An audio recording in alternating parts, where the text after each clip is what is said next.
Hi, ഒരു വിശ്വാസി എന്നോട് ഒരു റിക്വസ്റ്റ് ചെയ്തിട്ടുണ്ടായിരുന്നു. ഈ അനിൽ കുമാർ വി അയ്യപ്പൻ, അതായത് അനിൽ അയ്യപ്പൻ, ഇങ്ങനെ പറ്റിയ ഒരു വീഡിയോ ചെയ്യാൻ പറ്റുമോ എന്ന് ചോദിച്ചിട്ടുണ്ട്. ഒരു വീഡിയോ എനിക്ക് പാസ് ചെയ്ത് തന്നിട്ടുണ്ടായിരുന്നു. വാസ്തവത്തിൽ ഇയാൾ പറയുന്ന ഈ ഒരു സംഗതി നമ്മൾ എടുത്തു വെച്ച് പറയുമ്പോൾ ഉണ്ടാകുന്നൊരു പ്രശ്നം, നമുക്ക് ഒരുപാട് ക്രൈസ്തവ സഹോദരങ്ങൾ കൂട്ടുകാരായിട്ടുണ്ട്. അവർക്കിത് ഹേർട്ട് ചെയ്യും. അവരൊക്കെ ഇവൻ്റെ ഒന്നും ലെവലിൽ ചിന്തിക്കുന്നത് പോലുമല്ല. അവർക്ക് അവരുടെ മതം, സ്വസ്ഥത, അങ്ങനെയാണ് അവരുടെ ഒരു മുൻപോട്ടുള്ള പോക്ക്. അതിനപ്പുറം അവർ ഇത്തരത്തിൽ ആളെ മതത്തിൽ ചേർക്കണമെന്നോ അങ്ങനെ ഒരു എന്തെങ്കിലും ഒരു ഇൻറ്റൻഷൻ ഉള്ളതായിട്ട് എൻ്റെ അറിവിൽ ഇതുവരെ ഇല്ല. പിന്നെ സഭ കാണിക്കുന്ന പല പോക്കൃത്തരങ്ങൾക്ക് എഗൻസ്റ്റ് ആയിട്ട് സ്ട്രോങ് ആയിട്ട് പറയുന്ന കുറേയധികം മനുഷ്യരുണ്ട്.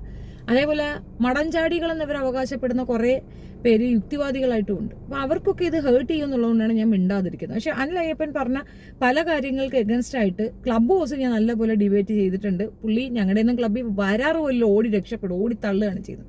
അപ്പോൾ പുള്ളി പറഞ്ഞ ഒരു പഴയ വീഡിയോ അതൊന്ന് റിയാക്ട് ചെയ്യണമെന്ന് തോന്നിയത് കൊണ്ടാണ്. ലെങ്തി വീഡിയോ ആണ്, കാണേണ്ടവർക്ക് കാണാം, അല്ലാത്തവർക്ക് സ്കിപ്പ് ചെയ്യാം.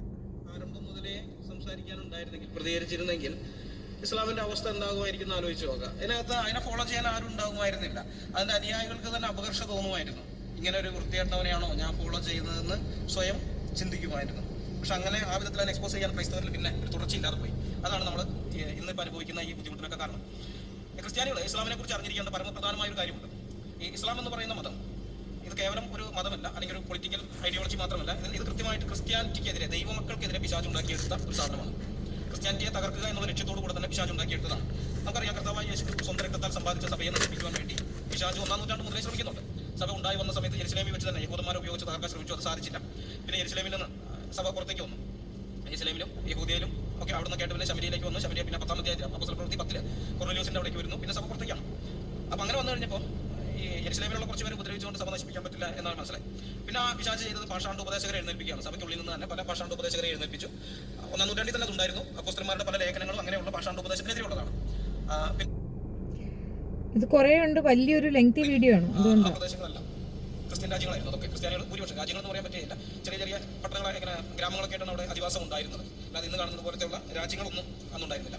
അപ്പോൾ ഈ ജനങ്ങൾ, അവിടെ ഉണ്ടായിരുന്ന ആളുകൾ, ഈ മരുഭൂമിയിൽ ഉണ്ടായിരുന്ന ഭൂരിഭാഗം ആളുകൾ എന്ന് പറയുന്നത് ക്രൈസ്തവരായിരുന്നു.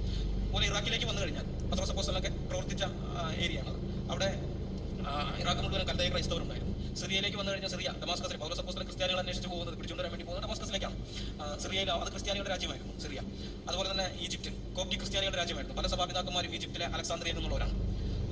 പിന്നെ ആഫ്രിക്കൻ രാജ്യങ്ങൾ ഇതുപോലെ കുറേ ഉണ്ടായിരുന്നു.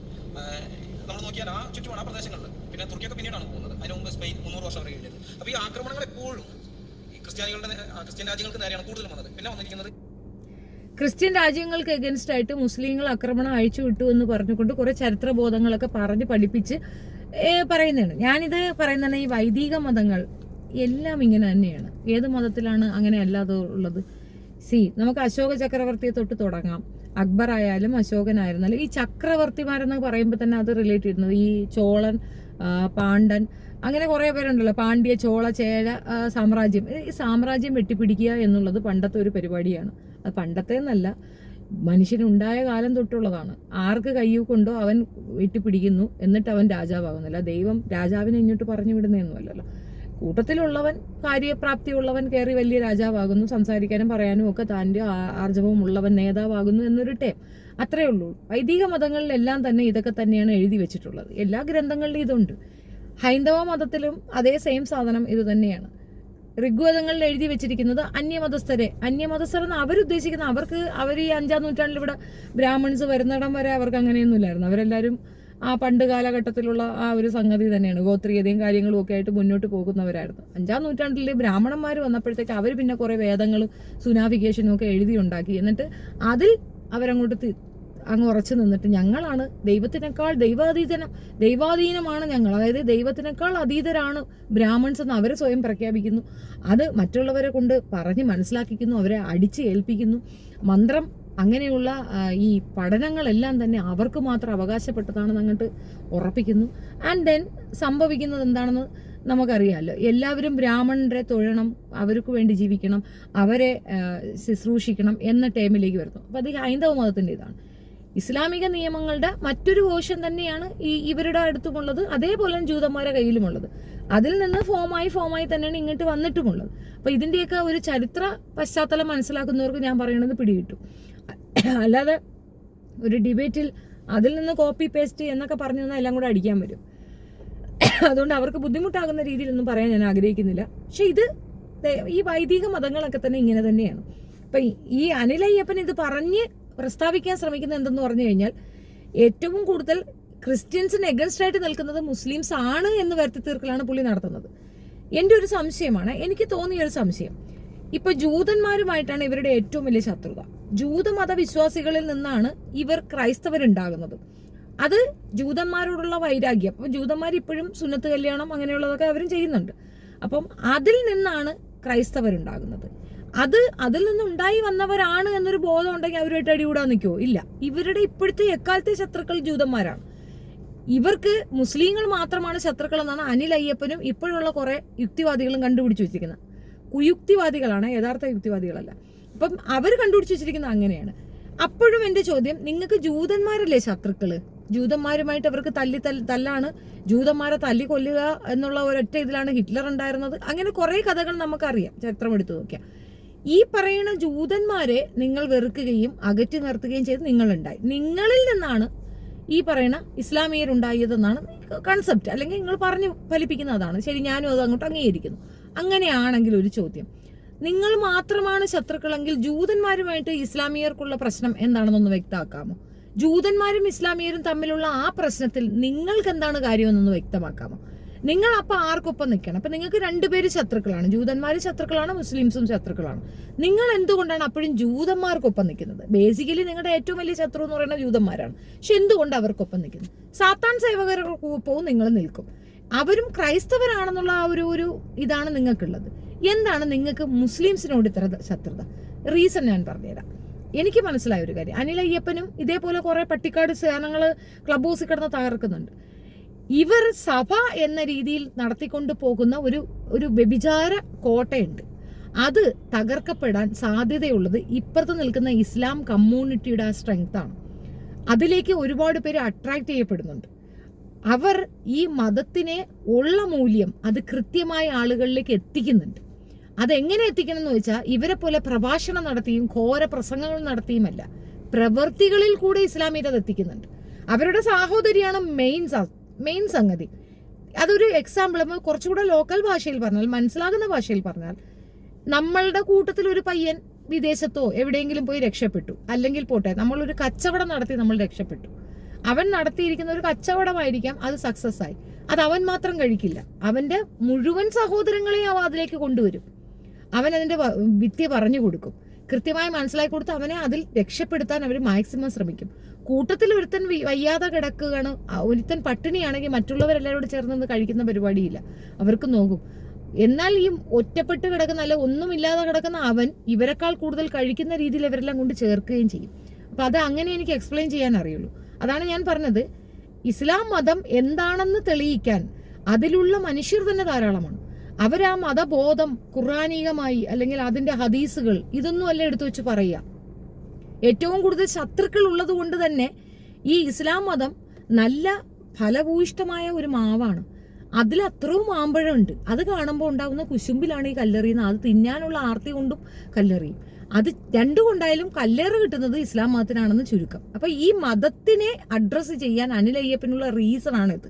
അത് വളരുന്നുണ്ട്.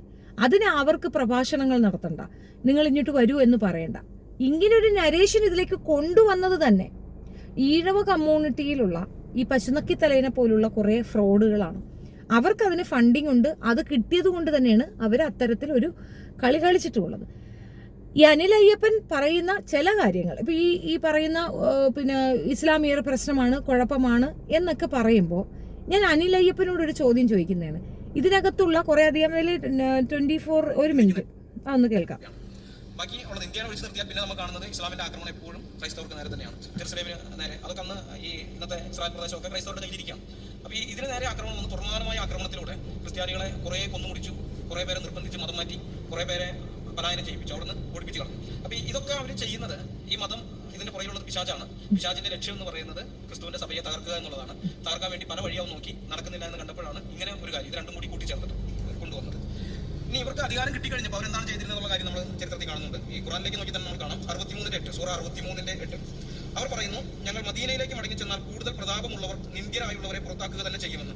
അള്ളാഹുവിനും അവന്റെ ദൂതനും സത്യവിശ്വാസികൾക്കുമാകുന്നു പ്രതാപം, പക്ഷെ കപട വിശ്വാസികൾ കാര്യം മനസ്സിലാക്കുന്നില്ല. സൂറ 63:8. ഇവിടെ ഈ സൂറ 63:8 പുള്ളി വായിക്കുന്ന ഈ ഒരു സംഗതി അത് എന്താണെന്ന് പറഞ്ഞു കഴിഞ്ഞാൽ, അതാണ് ഞാൻ പറഞ്ഞ ഈ കുണ്ടാമണ്ടി ഫലം എന്ന് പറയും. കൃത്യമായി കിട്ടേണ്ട ഇവരുടെ കയ്യിൽ ഈ ഗ്രന്ഥം കിട്ടുകയോ ഈ ആയത്ത് പറയുകയോ ചെയ്തു കഴിഞ്ഞാൽ അവർക്കത് ശരിക്ക് പറഞ്ഞ് മനസ്സിലാക്കി കൊടുക്കാൻ പറ്റും. അപ്പൊ അതിന്റെ യഥാർത്ഥ ബോധം എന്താണെന്ന് പറഞ്ഞു കഴിഞ്ഞാൽ, ഇസ്ലാമിലേക്ക് സത്യവിശ്വാസി, അതായത് വിശ്വാസിയായ ഒരാൾ അതിൽ നിൽക്കുന്നതിനോട് അവർ അനുകൂലിക്കുന്നു. അല്ലാത്തവർ അവിടെ വേണ്ട എന്ന് വെച്ചാൽ അവരെ കൊന്നുകളയുക എന്നല്ല. അതാണ് ഞാൻ നേരത്തെ പറഞ്ഞത്. എല്ലാ വൈദിക മതങ്ങളിലും ഇതുപോലുള്ള സിസ്റ്റംസ് ഉണ്ട്. ഋഗ്വേദത്തിലുണ്ട്, അതേപോലെ ബൈബിളിലും ഉണ്ട്, ഈ പറയുന്ന ഇസ്ലാം മതത്തിലുമുണ്ട്. പക്ഷെ അതിന്റെ ആ കോണ്ടസ്റ്റ് ആണ് കൃത്യമായി മനസ്സിലാക്കാതെ അതിനെ വളച്ചൊടിച്ച് പറയുന്നത്. ആ കോണ്ടസ്റ്റ് ഇതാണ്. ഇതിലൊരു ചര്യകൾ, ആചാരങ്ങൾ ഉണ്ട്. അതനുസരിച്ച് ജീവിക്കാൻ കഴിയുന്നവർ അതിനകത്ത് നിന്നാൽ മതി, അല്ലാത്തവർക്ക് പോകാം. അവിടെ എവിടെയാണ് ചേർക്കലുകൾ വരുന്നത്? അവിടെ ചേർക്കലുകളല്ല വരുന്നത്, പൊയ്ക്കോ എന്നാ പറയുന്നത്. സെയിം തിങ് ഈ ഹിന്ദുമതത്തിലുമുണ്ട്. ഹിന്ദുമതത്തിലുള്ളത് 4 ഇതാണ്, വേദമാണ്. 4 സംഗതിയാണ് അവർ അക്സെപ്റ്റ് ചെയ്യുന്നത്, 4 ജാതി. ബാക്കി അങ്ങോട്ടുള്ളതിനൊന്നും അവർ അക്സെപ്റ്റ് ചെയ്യുന്നില്ല. പൊയ്ക്കോന്നാ പറയുന്നത്. അവരെ ഞങ്ങളെ കൂടെ ചേർക്കാൻ കൊള്ളില്ല, അത് വേറെ ലെവലാണ്, ഇത് ഞങ്ങൾ മാത്രമാണ്, അതായത് വൈശ്യ, ശൂദ്രൻ, ക്ഷത്രിയൻ എന്ന് അവർ പറയുന്നത്. അതേ ഫോം തന്നെയാണ് ക്രൈസ്തവരും കൊണ്ടുവരുന്നത്. അവരാ വിഭാഗീയത ലത്തീൻസ്, മറ്റത് കുർത്തു എന്ന് പറഞ്ഞാൽ അവരും കൊണ്ടുവച്ചിരിക്കുന്നത്. അതേസമയം ഇസ്ലാമിലുള്ള ടേം എന്ന് പറയുന്നത് ഈ പറയുന്ന എന്ത് ഷിയ, സുന്നി ഒക്കെ ഉണ്ടെങ്കിലും ഇസ്ലാമിന്റെ ചര്യ അനുസരിച്ച് ജീവിക്കുന്നവരെ തിന്നാൽ മതി, അല്ലാത്തവർക്ക് പോയിക്കോ. അതിലെവിടെയാണ് മതത്തിലേക്ക് ചേർക്കപ്പെടലുകൾ നിങ്ങൾ കാണുന്നത്? എനിക്ക് അവിടെയാണ്, എനിക്ക് ആ പോയിന്റാണ് പിടികിട്ടാത്തത്. എന്റെ ഡൗട്ടും കൂടിയാണ് ഞാൻ അനിൽ അയ്യപ്പനോട് ചോദിക്കുന്നത്. അനിൽ അയ്യപ്പൻ എവിടെയാണ് ഈ മതത്തിലേക്ക് ചേർക്കപ്പെടുന്ന സംഗതി കണ്ടത്? ഈ ആയത്ത് വായിക്കുമ്പോൾ ഇതിലുള്ള ആൾക്കാരെ എല്ലാം പുറന്തള്ളുന്ന ഒരു ടേമാണ് അതിനകത്ത് പറയുന്നത്. അത് വളച്ചൊടിക്കണം. ഞാൻ അത് കേൾപ്പിക്കുന്നില്ല, കാരണം അത് കേട്ടാൽ എനിക്ക് ദേഷ്യം വരും, നിങ്ങൾക്ക് സ്വാഭാവികമായിട്ട് വരും. വളച്ചൊടിക്കലുകൾ നടത്താതെ കൃത്യമായി വിശകലനം ചെയ്യണതിന് കൃത്യമായിട്ട് അതിനകത്ത് കാര്യമുണ്ടല്ലോ. എന്തുകൊണ്ട് ആ കൃത്യത പറയുന്നില്ല? പകരം പറയുന്നു അതിനകത്തേക്ക് ആ മതത്തിൽ ചേരാത്തവരെയൊക്കെ കൊല്ലുന്നു. എങ്കിൽ പിന്നെ അതിനുശേഷം പിന്നെ ആളെ കാണാനേ പാടില്ലല്ലോ. ഒരു മതം ഫോം ചെയ്യുകയാണ് നമ്മൾ, ഒരു മതം ഫോം ചെയ്യുകയാണ്, അല്ലെങ്കിൽ പോട്ടെ ഒരു എന്താ പറയുന്നത്, നമ്മളൊരു ടെറിട്ടറി ഫോം ചെയ്യുകയാണെന്ന് വെക്കാം.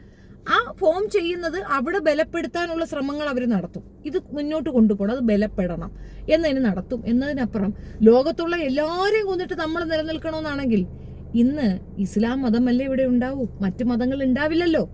അവിടെ തന്നെ ഈ പറഞ്ഞ കോണ്ടസ്റ്റ് കൃത്യമായി മനസ്സിലാക്കാതെ വളച്ചൊടിക്കലാണെന്ന് മനസ്സിലാക്കാൻ ഇതിൽ പരം ഒരു എക്സ്പ്ലനേഷൻ എനിക്കറിയില്ല. അത് നിങ്ങൾ ഏതെങ്കിലും പണ്ഡിതന്മാരോട് ചോദിക്കേണ്ടി വരും. ഞാനൊരു സാധാരണ സ്ത്രീ എന്ന നിലയിൽ എനിക്ക് മനസ്സിലായ ഒരു കാര്യം, ഇസ്ലാം മതം അടിച്ചേൽപ്പിക്കപ്പെടുകയാണെങ്കിൽ ഇവിടെ മറ്റു മതങ്ങൾ ഉണ്ടാവില്ല. കാരണം ഏറ്റവും സ്ട്രോങ്ങസ്റ്റ് റൂളേഴ്സ് എന്ന് പറയുന്നത് അവർ തന്നെയാണ്. ചതിയിൽ, വഞ്ചനയിൽ കൂടെ അവരെ കൊണ്ട് പലതും ചെയ്യിക്കാൻ സാധിക്കുമെന്ന് 2ാം ലോക മഹായുദ്ധത്തിൽ കാണിച്ചതാണ് ഇവിടെ. ആ ലോക മഹായുദ്ധത്തിൽ തങ്ങൾ ചതിക്കപ്പെട്ടു എന്ന ബോധ്യം ഉണ്ടായത് കൊണ്ടാണ് 100 കൊല്ലം ഇവിടെ ഭരിച്ച ബ്രിട്ടീഷുകാർക്ക് ഒരു ചെറു വിരൽ അനക്കാൻ പറ്റില്ല എന്ന് പറഞ്ഞു നിന്ന ഹിന്ദുമത കമ്മ്യൂണിറ്റിയെ സഹായിക്കാനും ഞങ്ങൾക്ക് സ്വാതന്ത്ര്യം വേണമെന്നുള്ള ആ ഒരൊറ്റ ഫോം, ഞങ്ങളെ ചതിച്ചു എന്നൊരു ഫോം ക്വിറ്റ് ഇന്ത്യക്ക് ശേഷം ഈ സ്വാതന്ത്ര്യ സമരത്തിലേക്ക് ഏറ്റവും കൂടുതൽ ഇസ്ലാമിയർ കൂടെ പാർട്ടിസിപ്പേറ്റ് ചെയ്ത് ഇവിടെ സ്വാതന്ത്ര്യം നേടിത്തുന്നത്. ആ മനുഷ്യർ അവരുടെ ഭാഗത്ത് സേഫ് ആൻഡ് സെക്യൂർ ആണ്. അവരുടെ മതം, അവരുടെ ജീവിത രീതി, അവരുടെ ചട്ടങ്ങൾ അവർ സേഫായി കൊണ്ടുപോകുന്നുണ്ട്. അവരെ ആർക്കും പിടിച്ചുലയ്ക്കാനോ നശിപ്പിക്കാനോ പറ്റത്തില്ല. അവർക്ക് ഇല്ലാത്തൊരു പ്രോബ്ലം എന്താണെന്ന് പറഞ്ഞു കഴിഞ്ഞാൽ, ഈ പറയുന്ന ശത്രുപക്ഷം അപ്പുറത്ത് ബലപ്പെടുന്നു എന്നുള്ള തിരിച്ചറിവ് അവർക്കില്ല. അങ്ങനെ ഒരു തിരിച്ചറിവ് അവർ ഉദ്ദേശിക്കുന്നില്ല. അവരായി തന്നെ അവരുടെ നേരെ മുന്നേ ഒരു കണ്ണാടി വെച്ചാൽ അങ്ങനെയാണ് അവർ മറ്റുള്ളവരെ കാണുന്നത്. നമ്മളെപ്പോലെ തന്നെയാണ് മറ്റുള്ളവർ. അങ്ങനെ അല്ലാത്തൊരു സാഹചര്യം ഇവിടെ ഉണ്ടെന്നാണ് എനിക്ക് മനസ്സിലായിട്ടുള്ളത്. അപ്പൊ അതാണ് നമ്മൾ അവരോട് പറയുന്നത്. ഇത് കുറെ കോംപ്ലിക്കേറ്റഡ് ആയിട്ട് നിങ്ങൾക്ക് ഫീൽ ചെയ്യും. അത് അനിൽ അയ്യപ്പന് മറുപടി കൊടുക്കുമ്പോഴാണ്. ഇനി ഞാൻ അനിൽ അയ്യപ്പന്റെ ഇതിലേക്ക് വരാം. അനിൽ അയ്യപ്പൻ ആദ്യം സ്വന്തം സഭയെയും അതിലുള്ള പ്രശ്നങ്ങളെയും പരിഹരിക്കുന്നതല്ലേ നല്ലത്. ഇസ്ലാമിയരെ കുറ്റപ്പെടുത്തുന്ന ഈ അനിലിനെ പോലെ ഉള്ളവരോട് എനിക്കൊരു ചോദ്യം. ഇപ്പൊ ഏറ്റവും കൂടുതൽ നിങ്ങൾ റിപ്പോർട്ട് കേൾക്കുന്നത് കുദാഭോഗം നടത്തിയ ഉസ്താക്കന്മാര് പിടിക്കപ്പെട്ടു. ഇവിടെ കൗൺസിലിംഗ് വന്നപ്പം ഏറ്റവും കൂടുതൽ റിപ്പോർട്ടുകൾ വന്നത് ഈ ഉസ്താക്കന്മാർക്ക് എഗൻസ്റ്റ് ആയിരുന്നു. ആണല്ലോ. അതുകൊണ്ട് പിടിക്കപ്പെട്ട ഉസ്താക്കന്മാരെ നമ്മൾ വീട്ടിനകത്ത് പിടിച്ചു വെച്ചോ? അങ്ങനെ എന്തെങ്കിലും നിങ്ങൾ കണ്ടോ? ഇല്ലല്ലോ. അവരെ പണിഷ് ചെയ്യണമെന്നും അവരെ പുറത്താക്കണമെന്നും ആ കമ്മ്യൂണിറ്റിയിലുള്ളവർ തന്നെ പറയുന്നുണ്ട്. ഒരു പക്ഷേ 1% ഓഫ് പീപ്പിൾ അതിനെ അനുകൂലിക്കുന്നുണ്ടെങ്കിൽ പോലും വൈരാഗ്യ ബുദ്ധിയോടെ ഉസ്താക്കന്മാരെ പെടുത്താൻ വേണ്ടിയിട്ട് ചെയ്യുന്നു എന്നുള്ള രീതിയിൽ ഒരു പക്ഷം പറയുന്നുണ്ട്. അങ്ങനെ പറയുന്നുണ്ടെങ്കിൽ പോലും മെജോറിറ്റി മുസ്ലിംസ് പറ്റില്ല, അവന്മാരെ ചേർക്കാൻ ഒക്കില്ല, അവന്മാർ ജയിലിൽ പോയി കിടക്കട്ടെ എന്ന് തന്നെയാണ് പറയുന്നത്. അങ്ങനെയല്ലേ പറയുന്നത്? അത് തന്നെയാണ് ആവർത്തിക്കപ്പെടുന്നത്. പക്ഷെ ഇവരോ, സഭക്കാരെന്താ ചെയ്യുന്നത്? ഈ സിസ്റ്റർ അഭയ കേസ് എടുക്കാം. 500 കോടി രൂപ ചെലവാക്കിയെന്ന് അറിയാം. എത്രയോ വർഷക്കാലം അതിനകത്തുള്ള കുറെ കന്യാസ്ത്രീമാർ ഇൻവോൾവഡ് ആയ ക്രൈം ആയതുകൊണ്ട് അവരെ വെളുപ്പിക്കാൻ വേണ്ടിയിട്ട്, സെബി സിസ്റ്റർക്ക് ഉൾപ്പെടെ ഉള്ളവരെ സംരക്ഷിക്കാൻ വേണ്ടിയിട്ട് 500 കോടി രൂപ ചെലവാക്കിയെന്ന് പറയണേ. ഇത് അച്ഛന്മാരെ വീട്ടിൽ നിന്ന് കൊണ്ടുവന്നേ അല്ല, അത് അതിലുള്ള ആൾക്കാരുടെ പൈസയാണ്. അവർ കൊടുക്കുന്ന, അവർ വരി കെട്ടുന്ന എമൗണ്ടിൽ നിന്ന് എടുത്താണ് സഭയുടെ ആ പ്രതിച്ഛായ നശിപ്പിക്കപ്പെടാതിരിക്കാൻ വേണ്ടി ചെയ്തത്. ഇവിടെ എത്ര പള്ളികളിൽ നിന്ന് ഉസ്താക്കന്മാരെ രക്ഷിക്കാനായിട്ട് പേയ്മെന്റ് പോയി? കോടി രൂപ എവിടെ ചെലവാക്കി? ഒന്ന് കാണിച്ചു തരാമോ? ഇതൊക്കെ പൊട്ട്. ഡോക്ടർ റോബിൻ അച്ഛൻ, അങ്ങനെ റോബിനാണോ അല്ലെന്ന് പേരൊന്നും എനിക്ക് കൃത്യമായിട്ട് അറിയത്തില്ല. പക്ഷെ ഓനെ സംരക്ഷിക്കാൻ നടത്തിയ സർക്കസിനെ പറ്റി നിങ്ങൾക്ക് വല്ല ധാരണയുണ്ടോ? അത് ഞാനൊരു എക്സ്പ്ലനേഷൻ തരാം. അച്ഛൻ അൽത്താരയ്ക്ക് മുമ്പ് ഇട്ടൊരു പെങ്കൊച്ചിനെ പീഡിപ്പിക്കണ്. വയസ്സ് കുറഞ്ഞ പോക്സോ കേസാ. പെങ്കൊച്ചിനെ പീഡിപ്പിക്കുകയാണ്. പീഡിപ്പിച്ച് കൊച്ച് ഗർഭിണിയായപ്പം ആ കുഞ്ഞിന്റെ അച്ഛനെ കൊണ്ട് തന്നെ അവനാണ് അവളെ പീഡിപ്പിച്ചതെന്ന് പറയുകയാണ്. അൽത്താരയിൽ വെച്ച് പീഡിപ്പിച്ച അൽത്താര അച്ഛൻ. ഒരു കമ്മ്യൂണിറ്റിയെ നമ്മൾ അഡ്രസ്സ് ചെയ്യുമ്പോൾ ആ കമ്മ്യൂണിറ്റിയിൽ നടന്ന ക്രൈമാണ് നമ്മൾ മുമ്പോട്ട് വയ്ക്കേണ്ടത്. അതും ഒരു പടി കൂടെ പോയിട്ട് ആ കുട്ടിയുടെ അച്ഛനാണ് ആ പെൺകുട്ടിയുടെ കുഞ്ഞിന്റെ അച്ഛൻ എന്ന് പറയുകയാണ്. സ്വന്തം അച്ഛൻ തന്നെ കയറി പ്രോഗ്രാം ചെയ്താണ് കൊച്ചുണ്ടായത്. അതിൽ സംശയം തോന്നിയ, അതായത് പോലീസ് സ്വമേധയാ കേസെടുക്കുന്നു. അതിനെ തുടർന്നുള്ള വിചാരണയിൽ നിന്ന് സ്കിപ്പാവാൻ വേണ്ടിയിട്ട് അച്ഛൻ സ്വയം വന്നിട്ട് പറയണം, അതെ എൻ്റെ മകളെ ഞാനാണ് പീഡിപ്പിച്ചത് എന്ന് അച്ഛൻ കുറ്റമേക്കുന്നു. അപ്പോഴും ഇല്ല, ഇതിനകത്ത് സംശയമുണ്ടെന്ന് പറഞ്ഞ് പോലീസ് ഒരു പടി മുൻപോട്ട് പോയി DNA ടെസ്റ്റിന് ഏർപ്പാട് ചെയ്യുമ്പം ഈ കുട്ടിയെ അവിടുന്ന് മാറ്റിക്കളയാനുള്ള ഒരു ശ്രമം നടത്തുന്നു. വേറൊരു കുട്ടിയെ അവിടെ കൊണ്ടുവരാൻ. അനാഥാലയത്തിൽ നിന്ന് കന്യാസ്ത്രീമാർ ഓടി വരികയാണ്, ചുരം കയറി വന്ന് ഈ കൊച്ചിനെ അങ്ങോട്ട് മാറ്റുക. കയ്യോടെ പോലീസ് പിടിച്ചത് കൊണ്ട്, DNA ടെസ്റ്റ് നടത്തിയത് കൊണ്ട് അച്ഛനല്ല കൊച്ചച്ഛനാണ്, യഥാർത്ഥ അൽത്താര അച്ഛനാണ് കൊച്ചിന്റെ അച്ഛനെന്ന് തെളിയുകയും ഓൻ നിന്ന് അവിടെ കിടക്കുകയും ചെയ്യുന്നുണ്ട്. അതിനേക്കാൾ ഉപരി വേറൊരു കാര്യം കേട്ടോണം. കല്യാണം കഴിക്കാൻ വയ്യാത്ത അച്ഛൻ ആ ചരക്ക് ഞാൻ ഇനിയും കല്യാണം കഴിച്ചു കൊള്ളാം, ഈ കേസ് ഒന്ന് സോൾവ് ആകട്ടെ എന്ന് പറയുന്നതും നമ്മൾ കണ്ടു. ആർക്കൊപ്പം നിന്നു? പ്രാങ്കോ? ശരി, അച്ഛന്മാർക്ക് വികാരം ഉണ്ടാവാൻ പാടില്ല, വികാരി അച്ഛനെന്നാണ് പേര്. വികാരം ഉണ്ടാകാതെന്ന് പറയാൻ നോക്കത്തില്ല. അയാൾക്ക് വികാരം വികാരം ഉണ്ടായി. ഈ സിസ്റ്റർ അമ്മച്ചി കൂടെ പോയി നിന്നു, വികാരത്തിന് ശമനം ഉണ്ടാക്കി കൊടുക്കുകയും ചെയ്തു. 13 വട്ടം ശമനം ഉണ്ടാക്കി. അവർക്ക് തുടർന്ന് വയ്യ, അവർക്ക് ആ കുത്ത് സഹിക്കാൻ പറ്റുന്നില്ല. അപ്പൊ അവർ എതിർത്തു. ഈ രണ്ടും കുഞ്ഞാടുകൾ തന്നെയല്ലേ. പ്രാങ്കോ അച്ഛന് മാത്രം എന്താണ് പ്രിവിലേജ്? ഈ സ്ത്രീക്കില്ലാത്ത എന്ത് പ്രിവിലേജ് അയാൾക്ക്? ദൈവത്തിന്റെ മുമ്പിൽ സമന്മാരല്ലയോ? എന്താണ് ആണിന് ഒരു പ്രത്യേക പ്രിവിലേജും പെണ്ണിന് കുഴപ്പവും? പള്ളിയിൽ പോകുന്ന ഓരോ വ്യക്തിയും നമ്മൾക്ക് അമ്മമാരെ പോലെയാണ് കന്യാസ്ത്രീമാരെ കണക്കാക്കുന്നത്. അമ്മമാർ തന്നെയാണ്, അമ്മയ്ക്ക് പകരമുള്ള അമ്മയാണ്. അപ്പൊ അവരെ വെറും അഭിസാരിക എന്ന് സംബോധന ചെയ്യുന്ന PCയെ പോലുള്ള കക്കൂസുവായന്മാര്. അത് കണ്ടിട്ട് സഭയ്ക്ക് ഒരു കുലുക്കവും ഇല്ല. പ്രാങ്കോയെ അങ്ങ് പൂവഴുത്തി മേളിക്കൊണ്ട് വയ്ക്കുകയാണ്. ആൾക്ക് ചപ്പാത്തിയും നല്ല പോർക്ക് മിന്താലും ഒക്കെ വെച്ച് ചാപ്പാട് കൊടുക്കുന്നു. ഈ പെണ്ണുമ്പളക്ക് കഞ്ഞിക്ക് പോലും വകയില്ല, അടിച്ചു തുരത്തുകയാണ് ചെയ്യുന്നത്. നീ ഭ്രാന്തിയാണെന്നുള്ള രീതിയിൽ മുദ്ര കുത്തപ്പെടുകയും ചെയ്യുന്നു. എത്ര പെൺകുട്ടികൾ അതിൽ നിന്ന് കന്യാസ്ത്രീ എന്ന ഒരു വേർഷൻ, അത് ഞാൻ പറഞ്ഞില്ല മുൻപ്, എനിക്ക് തന്നെ 22കളിലാണെന്ന് തോന്നുന്നു ഇവിടെ ഈ ഒരു വേർഷൻ തന്നെ വന്നിട്ടുള്ളത്. അതിന് മുമ്പൊന്നും ഇങ്ങനെ ഒരു സംഗതി ഉണ്ടോയെന്ന് അറിയത്തില്ല. ഇങ്ങനെ ഒരു സംഗതി ആരാ പറഞ്ഞ? ആർക്കങ്ങടെ പൂശ മുട്ടിയിരിക്കുന്ന ഇങ്ങനെ ആൾക്കാരെ ഉണ്ടാക്കി കൊടുക്കാൻ ഒന്നുമില്ല. പക്ഷെ അങ്ങനെ ഒന്നും ഉണ്ട് എന്ന് വരുത്തി തീർത്തി അങ്ങനെ ഒരു വിഭാഗത്തിനെ കൊണ്ടുവന്ന് പല രീതിയിലുള്ള ടോർച്ചറുകൾ അതിനകത്ത് നടക്കുന്നുണ്ട്. എത്ര പെണ്ണുങ്ങളായി കിണറ്റിലും അടുത്തുള്ള കുളങ്ങളിലും ഒക്കെ പൊങ്ങുന്നത്. അതിനൊരു തീരുമാനം ഉണ്ടാക്കുക അയ്യപ്പൻ അതിനൊരു തീരുമാനം ഉണ്ടാക്കുന്നതായിരിക്കും ശരിയായ നടപടി. അല്ലാതെ ഇസ്ലാം കമ്മ്യൂണിറ്റിയിലേക്ക് നോക്കിയിട്ട് അവിടെ ഇങ്ങനെ കുളത്തിലും കിണറ്റിലൊന്നും ആള് പൊങ്ങുന്നില്ല. അഥവാ അങ്ങനെ ഒരു സംഭവം ഉണ്ടായാൽ ആ പെൺകുട്ടിക്കൊപ്പം നിൽക്കുന്ന ഒരു കമ്മ്യൂണിറ്റിയാണ് ഞാൻ കണ്ടിട്ടുള്ളത്. ഞാൻ അവക്കൊപ്പമേ നിൽക്കുള്ളൂ എന്തെന്ന് പറഞ്ഞാലും. അതും ശക്തിയുക്തം എതിർക്കുകയും ചെയ്യും. ഒരിക്കലും അംഗീകരിച്ചു കൊടുക്കാൻ പറ്റുന്ന സംഗതിയുമല്ല. അപ്പോൾ സത്യത്തിൽ ഇവന് ഉള്ളത് കുത്തിക്കഴപ്പല്ലേ? ഈ കുത്തിക്കഴപ്പിന് മറുപടി പറയണമെന്ന് പറയുമ്പോൾ അവനവന്റെ വീട്ടിലെ പ്രശ്നങ്ങൾ മറയ്ക്കാൻ മറ്റൊരു വ്യക്തിയെ പ്രശ്നക്കാരനാക്കി ചിത്രീകരിച്ച് കൊണ്ടുവരുന്ന ടേമാണ് ഇവനെ പോലുള്ള വൃത്തികെട്ടവന്മാർ ചെയ്യുന്നത്. അപ്പൊ ഇവരോടൊക്കെ മര്യാദയുടെ ഭാഷ സംസാരിക്കാൻ ഒക്കത്തില്ല. ഇപ്പം നിൽക്കുന്ന ഒരു ഉദ്യമത്തിൽ, അതായത് ഒരു വിഷയത്തിൽ ഇറങ്ങി നിൽക്കുന്നത് കൊണ്ട് ചില ഇടങ്ങളിൽ നമ്മൾ കുറച്ച് സംയമനം പാലിക്കേണ്ട ഒരു ഗതികേടുണ്ട്. അത് ഗതികേട് തന്നെയാണ്, എൻ്റെ ഭാഷയിൽ അത് ഗതികേടാണ്. ആ ഗതികേട് കൊണ്ട് മാത്രം വെറുതെ വിടുന്നു എന്ന് മനസ്സിലാക്കുക. ആൻഡ് ഇയാളെക്കുറിച്ചുള്ള കൂടുതൽ, ഇയാൾ പറയുന്ന വായ്ത്താളങ്ങൾക്ക് കൂടുതൽ നിങ്ങൾക്ക് ഞാൻ ചെയ്യണമെന്നുണ്ടെങ്കിൽ അത് കൊണ്ട് തന്നു കഴിഞ്ഞാൽ തീർച്ചയായിട്ടും റിയാക്ഷൻ ഉണ്ടാവും. കാരണം ഇയാളെ ക്ലബ് ഹൗസിൽ അടിച്ചിരുത്തിയ വ്യക്തിയാണ് ഞാൻ. ഈ പറയുന്ന ആയത്തുകളായിരുന്നാലും ഈ പറയുന്ന കൃത്യം സാധനങ്ങളായാലും ഇവരെ പോലുള്ള ഈ മതവിമർശകർ എടുത്തു വെച്ച് പറയുന്ന ഒരു സംഗതി ഉണ്ടല്ലോ, അതിനെ എഗൻസ്റ്റ് ആയിട്ട് എനിക്ക് കൃത്യമായ എക്സ്പ്ലനേഷൻ ഉണ്ട്. അത് കിതാബ് പഠിച്ചിട്ടല്ല, അന്ന് ആ ഏത് കോണ്ടസ്റ്റിൽ അത് നടത്തി എന്നുള്ളത്. അപ്പൊ ഇനി ഇതിനെ ഇക്വാലന്റ് ആയിട്ട് ഋഗ്വേദത്തിൽ ഈ കോണ്ടസ്റ്റിലാണ് പറഞ്ഞിട്ട് വരുന്നതെന്ന് പറയുമ്പോൾ ഖണ്ഡനമുണ്ട്. ഒരു യുദ്ധഭൂമിയിൽ യുദ്ധത്തിനോടനുബന്ധിച്ച് നടന്ന കോൺവെർസേഷനിൽ വന്ന ആയത്തും അതും എടുത്തു വെച്ച് ഋഗ്വേദത്തിൽ പട്ടിയെ കൊണ്ട് താഴ്ന്ന ജാതിക്കാരെ മണപ്പിച്ച് കണ്ടെത്തി അവരുടെ പുരങ്ങൾ കത്തിക്കുന്ന പുരന്തരനാണ് എന്ന് പറയുന്നതും ഇക്വാലായിട്ട് കൊണ്ടുവരരുത്. ജാതീയ വിഭാഗീയതയിൽ സ്വന്തം സ്വജാതിയിലുള്ള മനുഷ്യനെ സഹജീവിയായി അംഗീകരിക്കാതെ കല്ലിൽ ദൈവത്തിനെ കാണുകയും സഹജീവിയെ അധമനായും അധകൃതനായും കാണുന്നതിനെ ഈക്വലായിട്ട് കൊണ്ടുവരരുത് എന്നാണ് ഞാൻ പറഞ്ഞ റിക്വസ്റ്റ്. മറ്റേ ക്രിസ്ത്യാനിറ്റിയുടെ കാര്യം, അതിൽ വേർതിരിവുണ്ടെന്നുള്ളതിന്റെ തെളിവാണ് പൊയ്കയിലപ്പച്ചൻ. പൊയ്കയിലപ്പച്ചൻ എന്താ കിടക്കണം നിന്റെ ക്രിസ്ത്യാനിറ്റി എന്ന് പറഞ്ഞിട്ട് ബൈബിളും എടുത്ത് കത്തിച്ചിട്ട് പുള്ളി ഇതോ ദൈവമായിട്ട് അവിടെ പോയി കുത്തിയിരിപ്പുണ്ട്. അപ്പൊ അതൊരു എവിഡൻസ് ആയിട്ട് അവിടെ ഉണ്ട്. സ്വന്തം ജാതിയിലെ പ്രശ്നങ്ങൾ ആദ്യം തീർക്കൂ, എന്നിട്ട് ഇങ്ങോട്ട് വരും. ഇവിടെ അങ്ങനെ ഒരു പ്രോബ്ലം ഇല്ല. ഇവിടെ ഉള്ള ഒരു പെണ്ണുങ്ങൾ എന്നോട് ചോദിക്കുകയാണെങ്കിൽ കുറച്ചുകൂടെ കൊഴുപ്പ് കൂടിയ പെണ്ണുങ്ങളാണ് ഇപ്പുറത്തുള്ളത്. ബിരിയാണി ഉണ്ടാക്കുക, തിന്നുക, മൈലാഞ്ചി ഇടുക, കുപ്പിവള വാങ്ങിക്കുക, തുണി തയ്പ്പിക്കുക, അതിട്ടാട്ടുക, ആ ടിക്ടോക്കിൽ ഇടുക. ഇതാണ് ഇവിടുത്തെ പെണ്ണുങ്ങളുടെ പരിപാടി.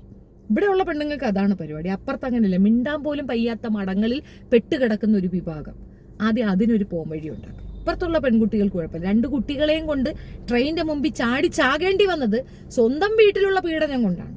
അത്തരത്തിലുള്ളൊരവസ്ഥ ഇവിടെ വരുന്നുണ്ടെങ്കിൽ അത് കൊണ്ടുവന്ന് കാണിക്ക്, അപ്പം ഞങ്ങൾ അതിന്റെ മറുപടി തരാം. നിനക്ക് മറുപടി പറയാൻ ഇതിലെ പെണ്ണുങ്ങളാണ് ആപ്റ്റ്. അനുഭവസ്ഥർ ഇവിടെ ഒരുപാട് പേരുള്ളപ്പം ചുറ്റി വളച്ച് ബിന്ദാലുവാക്കി കൊണ്ടുവരരുത്.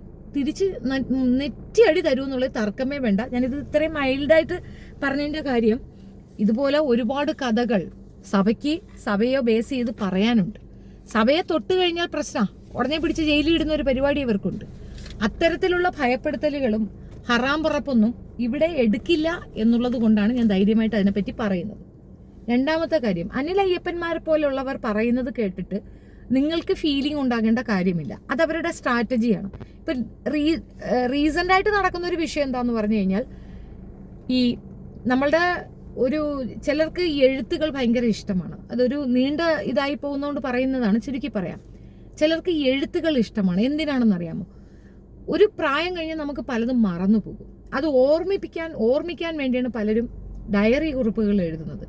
ലേറ്റർ ഓൺ വാട്സ് ഈ ഡയറി കുറിപ്പുകളെല്ലാം കൂടെ ടുഗദർ വെച്ചിട്ടാണ് അവർ ഓട്ടോബയോഗ്രഫി ഉണ്ടാക്കുന്നത്.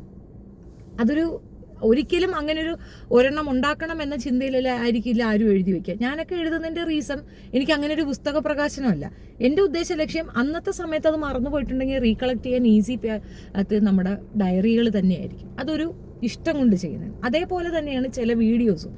ആനുകാലികമായിട്ടുള്ള വിഷയങ്ങൾ എടുത്തു വെച്ച് ചർച്ച ചെയ്ത് വീഡിയോ ഇട്ട് കഴിഞ്ഞാൽ അന്ന് നമ്മൾ അത് പറഞ്ഞിട്ടുണ്ടല്ലോ എന്ന് റീകളക്ട് ചെയ്യാനും അതിനെപ്പറ്റി വെരിഫൈ ചെയ്തുകൊണ്ട് ഒരു ആർട്ടിക്കിൾ തയ്യാറാക്കാനും ഈസി ആയിരിക്കും.